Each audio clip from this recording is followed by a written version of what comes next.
How's it going, everyone? I hope you are having a fantastic day. Today, I wanted to talk to you about a little bit of D&D philosophy. And no, I'm not talking about Socrates or Plato or Aristotle. I'm talking about a mindset in the playing of D&D that may run contrary to your initial instinct in the games that you play. That's right, you read it in the title. Today we are going to talk about the philosophy of taking the deal.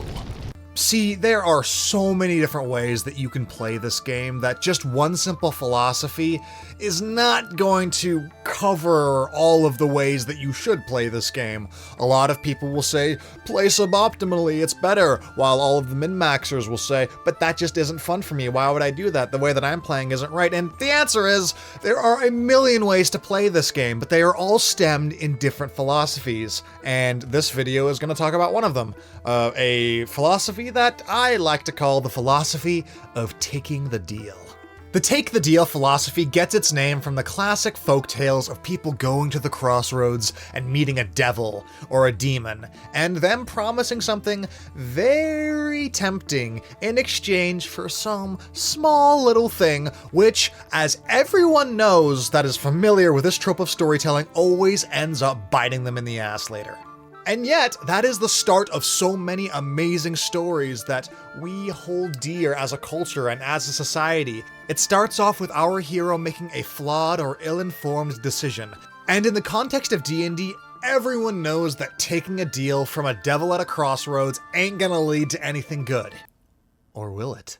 Yes, indeed, there are benefits to taking a deal that you know will fuck you later down the line, especially in the context of gameplay such as D&D, or plot structure such as movies or TV.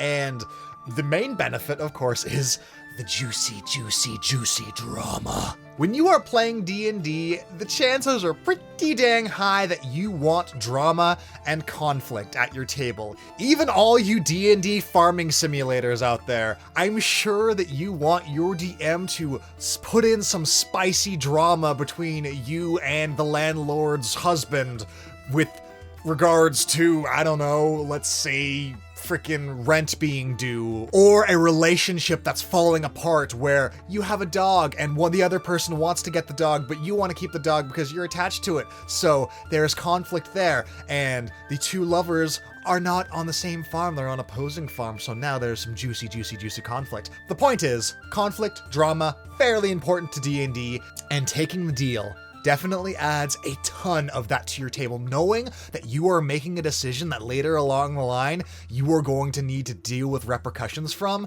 It's... ugh. And of course, the other major benefit is that you get to explore the flaws of your characters, making a suboptimal decision that puts your character in a bad spot is an excellent way to expose their flaws as people and have them grow as characters later down the line. And it all stemmed from you, the player, or the DM, depending, taking the deal at some point. For example, you are short on cash and you walk into a tavern. There is a seedy noble that was sitting in the corner that waits for you. They beckon your party forward and offer you a deal that seems a little too good to be true.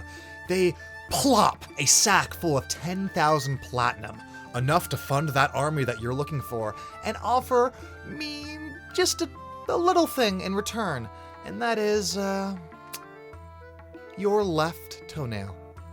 You have no idea why he would need that, or why it's worth 10,000 platinum. All you know is that the DM has something up their sleeve that is going to bite you later down the line.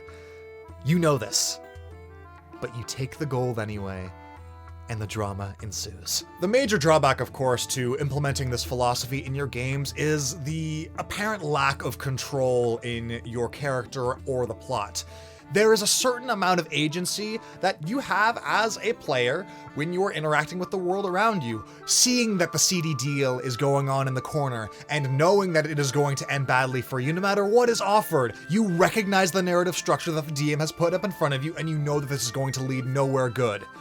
Having that agency to say no to that deal is a ton of fun and extremely empowering. And being forced to say yes to it may feel a little bad depending on the context that you're in. So to avoid that feels bad moment for either you or your whole party, I can give you 3 things to look for in that moment that will help you decide whether or not you should take the deal. Thing number 1, does it go contrary to the beliefs or goals of someone else in your party?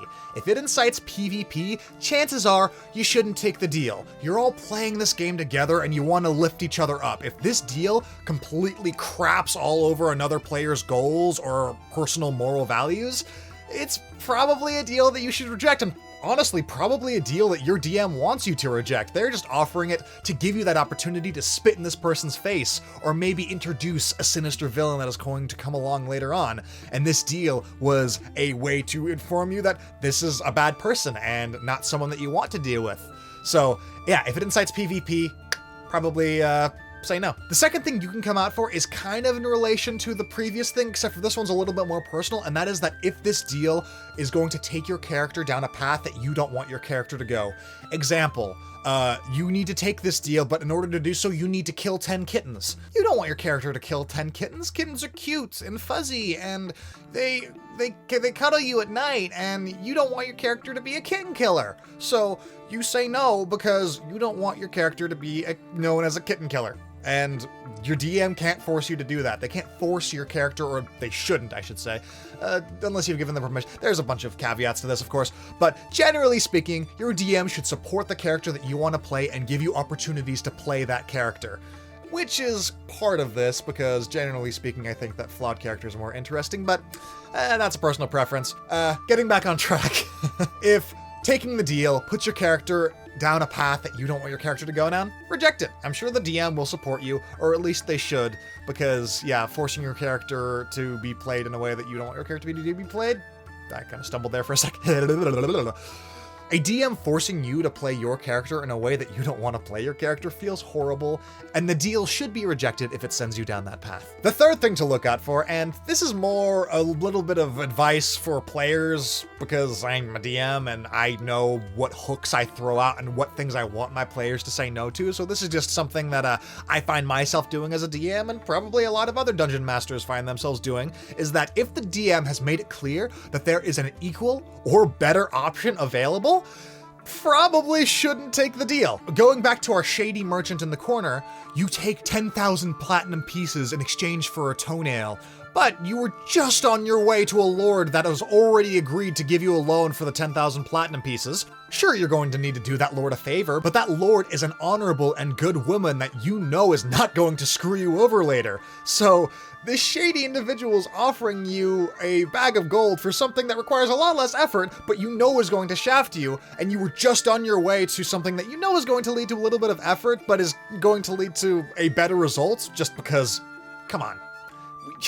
You know. Don't tell me you don't know. Between these two individuals, players, you know. So in that instance, I would say you should probably reject the deal and treat this as an initial encounter with a future villain. And a little bit of advice to all the DMs out there who intend on using things like this in their games, which there are probably a lot of you.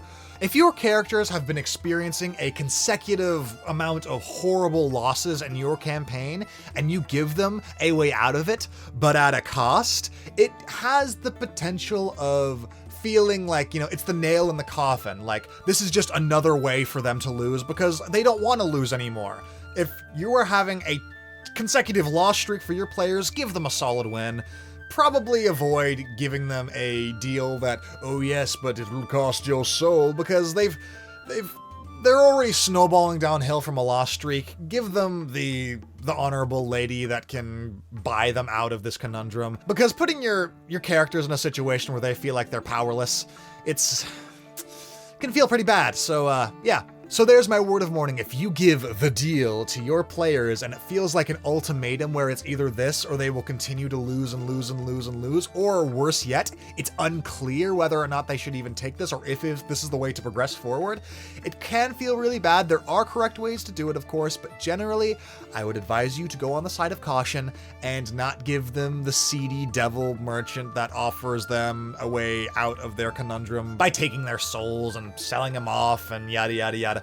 Give them a friendly NPC in that circumstance. Just a little bit of a tangent, but a lesson that I've learned the hard way. So There you go. And there you have it, the philosophy of taking the deal.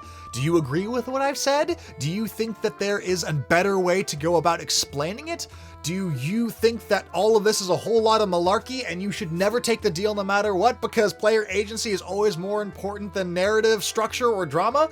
Let me know down below. I would love to read all of that. And if you liked what you saw, like, subscribe, all that good stuff. Thank you so much for watching. You're fucking awesome. Stay happy, stay healthy, and I hope to see you again very soon. Later.